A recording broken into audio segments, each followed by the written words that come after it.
दुनिया का एक ऐसा खिलाड़ी भारत के अंदर अगर जंग हो तो कहते हैं हमारे पास रफाइल है, अगर क्रिकेट का मैदान हो तो आवाज आती है Rohit Sharma, the great hitman Sharma. एक ऐसा क्रिकेटर जो कि बाउंसर्स के ऊपर क्या शानदार पुल शॉट तो लगाता है, लेकिन अब पुल शॉट रोहित शर्मा, हाँ हिटमैन रोहित शर्मा, रोहित शर्मा, रोहित शर्मा, रोहित शर्मा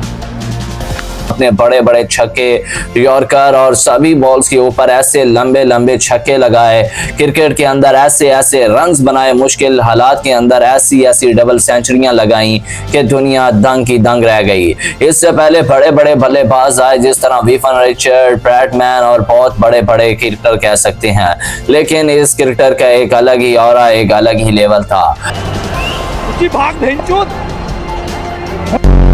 आज हम बात करने जा रहे हैं भारत के अंदर रोहित गोरखनाथ शर्मा। जी हां, आपने सही सुना, रोहित शर्मा का पूरा नाम रोहित गोरखनाथ शर्मा था, जो कि आपको शॉर्ट फॉर्म के अंदर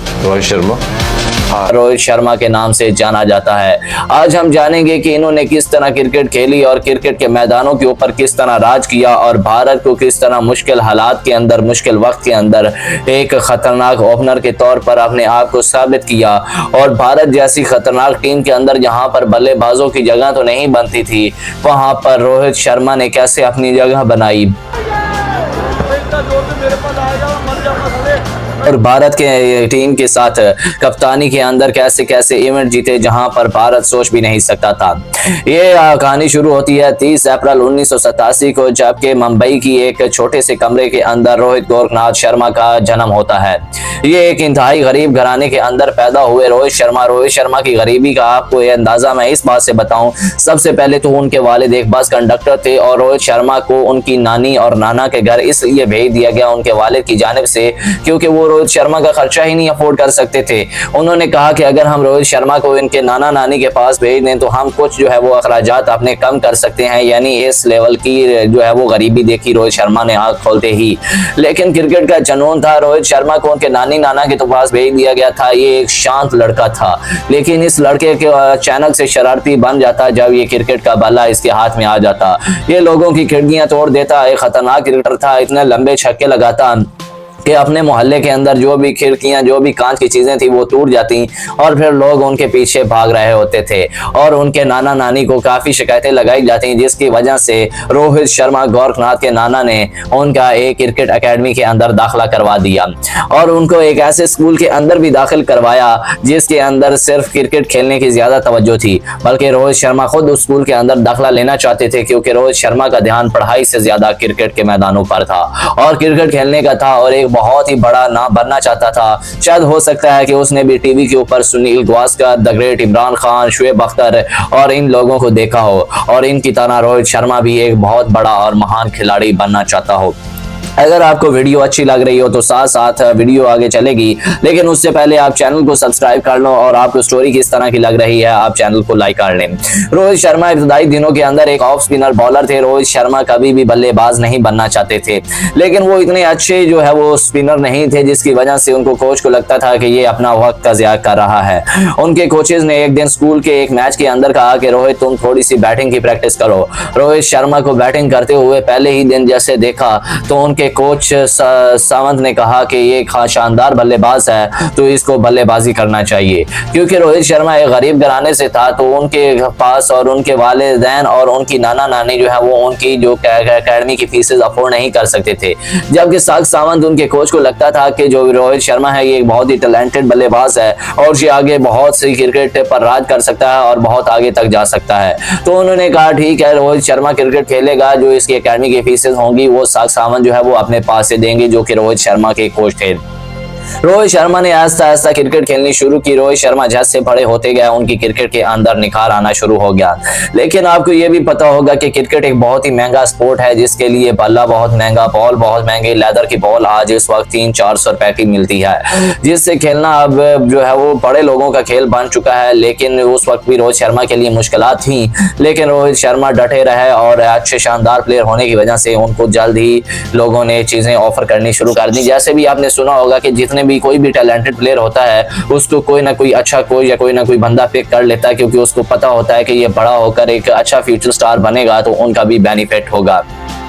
तो रोहित गोरखनाथ शर्मा जो है वो फिर क्रिकेट की ऐसी ऊंचाइयों पर चलते गए और आस्ते आस्ते इम्प्रूव करते गए और उनका जो नाम है वो काफी दूर तक गूंजना शुरू हो गया। फिर उन्होंने स्कूल के एक मैच के अंदर एक ऐसी इनिंग की शुरुआत की जो कि कमेंटेटर खामोश, जबकि जो देखने वाले थे वो शोर मचाने लग गए।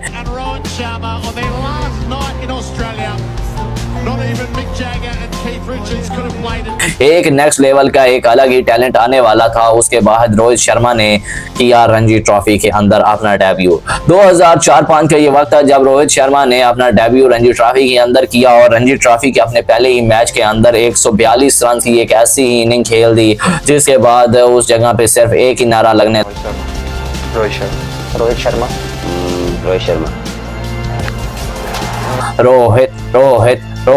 Rohit Sharma the great hitman Sharma. Rohit Sharma अपनी बैटिंग टेक्निक में तो बहुत ही मजबूत थे, इसी वजह से वो आहिस्ता आहिस्ता आगे चलते चलते जल्दी ही इंडिया की ए टीम के अंदर शामिल हो गए। 2006-07 के अंदर जो रोहित शर्मा है वो इंडिया ए टीम के अंदर शामिल हो जाते हैं, जहां पर उनको अपने कैरियर के शुरुआती दिनों में कुछ नाकामियों का भी सामना होता है लेकिन कुछ कामयाबियां भी आती हैं। लेकिन कोचेस ये देख लेते हैं कि इसकी टेक्निक, इसकी पावर हिटिंग बहुत ही मजबूत है, जिसकी वजह से उनको 2007 के अंदर टीम के अंदर शामिल कर लिया जाता है, जिसमें वो साउथ अफ्रीका के खिलाफ जो है वो 50 रन की एक शानदार इनिंग और पाकिस्तान के खिलाफ फाइनल के अंदर 30 रन की एक अहम इनिंग खेलकर अपने आप को थोड़ा सा इंप्रूव करने के लिए माना जाता है। उसके बाद साल आता है साल 2008, जब आईपीएल का इनाकाद किया जाता है और आईपीएल की टीमों के अंदर में से एक टीम जिसका नाम मुंबई इंडियन होता है वो रोहित शर्मा को अपनी टीम के लिए खरीद लेती है। उस वक्त रोहित शर्मा जो है वो मुंबई इंडियंस के अंदर चले जाते हैं और कुछ कामयाबियां और कुछ नाकामियों के बाद रोहित शर्मा एक ऐसे बल्लेबाज होते हैं जिन्होंने कुछ ना कुछ अपने लिए प्रूव कर लिया था। ये तो साबित उनको देखने वालों ने ये तो देख लिया था कि इसके पास टैलेंट है, नाकामियां जरूर हुई हैं लेकिन इसकी टेक्निक सब कुछ, शॉट्स बड़े जबरदस्त हैं, छक्के लंबे लगा सकता है, यानी ये भारत के लिए आने वाले दिनों में एक बहुत ही फ्यूचर के तौर पर साबित हो सकता है। रोहित शर्मा ने अपनी क्रिकेट और मेहनत लगन को जारी रखा, उसके बाद परफॉर्मेंस करते गए। फिर उसके बाद साल आता है 2012, जब रोहित शर्मा के लिए एक लाइफ चेंजिंग मोमेंट आते हैं 2012। अब मैं आपको इंटरनेशनल क्रिकेट की तरफ लेकर जाता हूं। 2012 के अंदर वो चैंपियन ट्रॉफी के अंदर आते हैं और आपने विराट कोहली का भी एक इंटरव्यू सुना हो जिसके अंदर वो कहते हैं कि हमने सुना था कि एक लड़का आ रहा है और हमने कहा कि उसके अंदर क्या स्पेशल हो सकता है कि जो लोग हमें भूल गए हैं, और कहते हैं कि वो आएगा। कहते हैं जब वो आया और फिर हमने देखा तो हम देखते रह गए कि वाकई ही ये कोई हिटमैन शर्मा था। क्यूरियोसिटी होती थी, रोहित शर्मा का नाम बहुत, मतलब एवरीवन सेड यार ये एक प्लेयर आ रहा है, ये एक प्लेयर आ रहा है, तो बड़ी क्यूरियोसिटी थी कि यार यंग प्लेयर तो हम भी हैं, ऐसा कौन सा प्लेयर आ रहा है यार, हमारी कोई बात ही नहीं कर रहा। तो T20 वर्ल्ड कप था तो उसको बैटिंग करते देखा ना मैंने, तो मैं ऐसे ही बैठ गया सोफे पे, मैंने कहा बेटे आज की बात कुछ मत बोलना। जिस तरह चौके छक्के लगाए। 2012 की चैंपियन ट्रॉफी रोहित शर्मा के लिए पहली असाइनमेंट के तौर पर आई और रोहित शर्मा ने उसके अंदर बहुत ही जबरदस्त परफॉर्म किया था। महेंद्र सिंह धोनी उस वक्त कप्तान थे। चैंपियन ट्रॉफी को भारत जो है वो 2013 में आखिरी दफा जीत पाया। उसके बाद फिर आगे बहुत ही टाइम के बाद T20 वर्ल्ड कप 2024 के अंदर रोहित शर्मा ने कामयाबियां दिलाई, लेकिन वहां पे थोड़ा सा भारत किस तरह नाकामियों का सामना करता रहा, 11 साल कैसा सफर, सेमीफाइनल, फाइनल हारना किस तरह का महसूस होता है, ये भी हम इस वीडियो के अंदर डिस्कस करेंगे मजीद। अब रोहित शर्मा ने इंटरनेशनल क्रिकेट के अंदर तो कदम रख लिया था। 2012 की चैंपियन ट्रॉफी में कामयाबियों के बाद अब साल आ चुका था 2012 के अंदर अच्छी परफॉर्मेंस, 13 के अंदर अच्छी परफॉर्मेंस, चैंपियन ट्रॉफी 2013 के अंदर शानदार परफॉर्मेंस की, T20 2012 के वर्ल्ड कप के अंदर बहुत जबरदस्त खेला। उसके बाद 2014 के T20 वर्ल्ड कप में भी रोहित शर्मा का एक अलग ही जलवा था। अब इंडिया को ये तो पता चल चुका था कि एक बहुत ही खतरनाक खिलाड़ी आ चुका है जिसका नाम रोहित शर्मा है। 2015 का वक्त वो आया जब धोनी ने क्रिकेट खेलनी शुरू की थी। धोनी जो है वो अपने रिटायरमेंट की तरफ जा रहे थे। अब धोनी आस्ता आस्ता क्रिकेट छोड़ना शुरू कर रहे थे और अब उनका जो ऑरा है वो लोग तो मानते हैं अभी तक भी नहीं खत्म हुआ, लेकिन इंटरनेशनल करियर जो है वो वहीं से उनका खत्म होना आस्ता आस्ता शुरू हो चुका था। अब आस्ता आस्ता धोनी के अंदर वो स्पार्क खत्म होता जा रहा था और जो नेक्स्ट कप्तान बनने थे वो थे विराट कोहली, द ग्रेट कोहली। अब 2015 का वर्ल्ड कप के सेमीफाइनल के अंदर जब भारत हारा तो उसके बाद 2016 का T20 वर्ल्ड कप आया। जो कि वो भी भारत हार गया। अब उसके बाद महेंद्र सिंह धोनी जो है वो कप्तानी से बेजार हो गए, जबकि महेंद्र सिंह धोनी ने कप्तानी को आगे बढ़ाते हुए विराट कोहली को दे दी और वहां पे रोहित शर्मा के लिए एक और चेंजिंग मोमेंट था, क्योंकि विराट कोहली के बाद जिसको वाइस कप्तान रखा गया उसका नाम था the great hitman Sharma, Rohit Sharma, जिसको कहते हैं रोहित गोरखनाथ शर्मा। रोहित गोरखनाथ शर्मा यानी हिटमैन शर्मा ने वाइस कप्तानी में अहम किरदार अदा करते हुए अपनी टीम के साथ चले और उन्होंने विराट कोहली को अच्छे साथ में मशवरे भी दिए और विराट कोहली से उन्होंने अपनी कप्तानी के अंदर बहुत कुछ सीखा भी।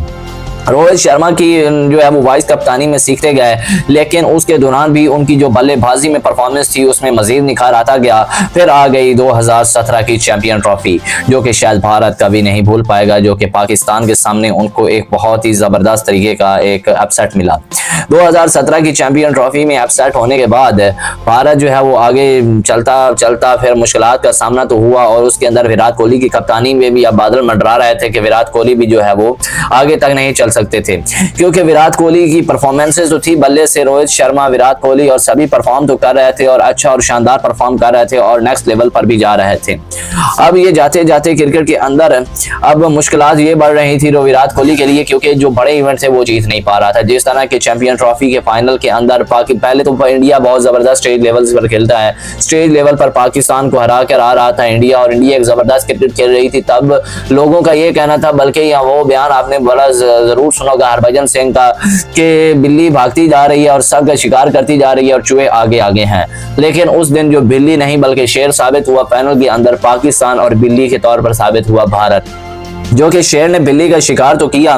लेकिन उसके बाद 2018 का एशिया कप भारत ने जीत लिया। विराट कोहली की अगर लौती कामयाबियों के अंदर देखा जाए तो वो था क्योंकि उसके बाद फिर आने वाला था वर्ल्ड कप 2019, जहां पर रोहित शर्मा की शानदार परफॉर्मेंस, 5 सेंचुरियां वर्ल्ड कप के अंदर और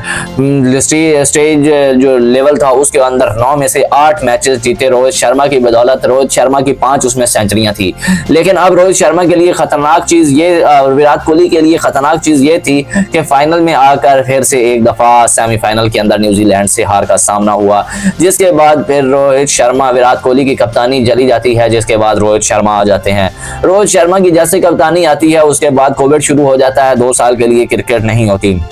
लेकिन रोहित शर्मा के लिए जो कोविड के बाद पहला असाइनमेंट T20 वर्ल्ड कप था। T20 वर्ल्ड कप के अंदर रोहित शर्मा के लिए एक डरावना ख्वाब बन गया, क्योंकि उस वक्त रोहित शर्मा की नाकामियों ने उसको पकड़ लिया। आपको शाहीन शाह अफरीदी याद होंगे जिन्होंने इन स्विंगर के ऊपर शानदार बोल्ड किया था और उसके बाद विराट कोहली ने टीम को संभाला और टीम को लेकर चलते थे। लेकिन वहां से रोहित शर्मा की फॉर्म थोड़ी सी खराब हो गई थी और विराट कोहली भी परफॉर्म नहीं कर पा रहे थे, क्योंकि उन दिनों में विराट कोहली की भी जो फॉर्म है वो भी चली गई थी। वो सिर्फ अगर परफॉर्म कर पा रहे थे तो वो सिर्फ और सिर्फ पाकिस्तान के खिलाफ, क्योंकि वो पाकिस्तान के खिलाफ किसी भी दूसरी टीम के खिलाफ बेहतरीन साबित नहीं हो रहे थे। उसके बाद क्रिकेट के आहिस्ता आहिस्ता चलती जाती है और ये 2021 के सेमीफाइनल से पहले ही इंडिया का सफर खत्म हो जाता है। न्यूजीलैंड से नाकामियों के बाद इंडिया बाहर हो जाती है, जिसके बाद रोहित शर्मा और भारतीय टीम के ऊपर काफी भारत के अंदर ट्रोल किया जाता है और इनके खिलाफ प्रोटेस्ट भी होते हैं। फिर आता है साल 2022, जिसके अंदर रोहित शर्मा को दूसरी असाइनमेंट मिलती है और दूसरा T20 वर्ल्ड कप आ जाता है, जिसके अंदर पाकिस्तान का तो कहा जा रहा था कि पाकिस्तान बाहर हो जाएगा, लेकिन उससे अलग हुआ। भारत सेमीफाइनल के अंदर बाहर हो गया और पाकिस्तान जो कुदरत के निजाम पे आया था वो फाइनल तक पहुंची। उसके बाद ये तो एक बहुत ही जो है रोहित शर्मा के लिए एक जो है वो बहुत ही खतरनाक चीज थी। उसके बाद 2023 के अंदर रोहित शर्मा की कप्तानी के अंदर जो है वो BGT भी हार गए, BGT सॉरी कह रहा हूँ, टेस्ट चैंपियनशिप भी हार गए। 2021 के भी फाइनल के अंदर टेस्ट चैंपियनशिप हारी। भारत की ये नाकामियों का सिलसिला पीछा नहीं छोड़ रही थी, क्योंकि 21 और 23 की अपना टेस्ट चैंपियनशिप और उसके बाद फिर रोहित शर्मा की कप्तानी के अंदर 2023 के ODI वर्ल्ड कप के लिए भी खेला जाता है। अब जब 2023 के ODI वर्ल्ड कप के अंदर रोहित शर्मा की परफॉर्मेंस एक दफा फिर खराब थी, क्योंकि रोहित शर्मा इतना खास बेहतर परफॉर्म नहीं कर पा रहे थे, लेकिन अच्छा परफॉर्म किया। लेकिन अच्छी बात यह थी भारत ने 9 के अंदर में से 9 मैचेस जीते, यानी पाकिस्तानी लीग स्टेजेस के अंदर मुकम्मल क्लीन स्वीप करके आ रहे थे और उसके बाद सेमीफाइनल भी जीता। फाइनल में यूं लग रहा था कि भारत की सरजमीन के ऊपर रोहित शर्मा की कप्तानी के अंदर अब तो वर्ल्ड कप उठाएगी, लेकिन अब मसला यही था कि ये लीग स्टेजेस से आगे तो जा रहे थे लेकिन फाइनल राउंड के अंदर बाहर हो रहे थे और बिल्कुल ऐसा हुआ। पैट कमिंस ने एक इंटरव्यू दिया था जिसके अंदर कहा था कि मैं भारतीयों को 1.5 लाख के ग्राउंड के अंदर खामोश करा के फिर मैं जो सुकून महसूस करूंगा वो देखूंगा, और फिर वाकया ही पैट कमिंस ने वो उन 1.5 लाख लोगों को खामोश कराया नरेंद्र मोदी क्रिकेट स्टेडियम के अंदर, जो कि रोहित शर्मा की कप्तानी के लिए एक बहुत ही गंदी चीज़ थी। लेकिन उसके बाद 2024 आता है जब T20 वर्ल्ड कप आता है। अब भी साउथ अफ्रीका और भारत का T20 के अंदर फाइनल मैच तो होता है क्योंकि भारत ने अच्छा परफॉर्म किया हुआ था। उसके अंदर भारत ने तो मुकम्मल कोशिश की थी बाहर होने के लिए, लेकिन उसमें पाकिस्तान का अहम किरदार है जो 120 के टारगेट को जीतने वाले थे, लेकिन फिर अमाद वसीम की आपको वो चीज़ याद होगी, वो बारी जिसके अंदर हारे थे और मोहम्मद रिजवान का वो बुमराह को एक शॉट मारना ये भी याद होगा। उसके बाद अगर चलते जाएं तो क्रिकेट के मैदानों के अंदर रोहित शर्मा और बाकी टीमों की परफॉर्मेंसेस बड़ी ख़राब थी, जिसके अंदर देखा जाए तो 2024 का फिर फाइनल आया और फाइनल के अंदर साउथ अफ्रीका भी भारत को हराने वाली थी, लेकिन वहां पर साउथ अफ्रीका के खिलाफ जो परफॉर्मेंस थी वो भारत की ये अच्छी थी, लेकिन जो फाइनल में अब बिल्कुल हारने वाली थी इंडिया, बिल्कुल अपनी रस्म को जो है वो कैरी करने वाली थी, लेकिन चौकस का अगर नाम देखा जाए तो उसके अंदर साउथ अफ्रीका भी आता है। साउथ अफ्रीका भी अपनी परफॉर्मेंसेस इतनी गंदी रखी कि साउथ अफ्रीका भी जो है वो भी फाइनल के अंदर एक शिकस्त का सामना करना पड़ता है, जीते जिताए मैच को जो है वो हार जाती है। अब आ जाता है 2024 का साल, जिसके अंदर फाइनली ही रोहित शर्मा ने एक कामयाबी समेटी और T20 वर्ल्ड कप के विजेता बने। अब स्टोरी का आगे आगाज तो शुरू है क्योंकि अब T20 और टेस्ट क्रिकेट के अंदर तो रोहित शर्मा और विराट कोहली दोनों ने रिटायरमेंट दे दी है, लेकिन अब भी ख्वाब है रोहित शर्मा का कि वो एक इकलौता ODI वर्ल्ड कप जीतना चाहते हैं जो कि 2027 में होना है। लेकिन अब देखने वाली ये चीज होगी कि रोहित शर्मा को 2027 तक वर्ल्ड कप तक कैरी करती है इंडियन टीम या नहीं। रोहित के फैन तो चाहते हैं कि रोहित शर्मा जो है वो कैरी हो और जो है वो एक नया वर्ल्ड कप जीतें, ODI वर्ल्ड कप। और अभी तक जो कप्तान थे वो रोहित शर्मा थे और रोहित शर्मा चाहते थे कि वो अपनी कप्तानी के अंदर वर्ल्ड कप जीतें, लेकिन आगे भी गौतम गंभीर हैं जिन्होंने उनसे कप्तानी छीन कर जो है वो आगे जो है वो शुभमन गिल को दे दी गई है। अब देखने वाली ये चीज है कि 2027 का कप्तानी के बाद वर्ल्ड कप रोहित शर्मा खेल पाएंगे या नहीं। अगर आपको वीडियो अच्छी लगी हो तो चैनल को सब्सक्राइब कर लीजिएगा, लाइक कर लीजिएगा। Thanks for watching. खुदा हाफिज।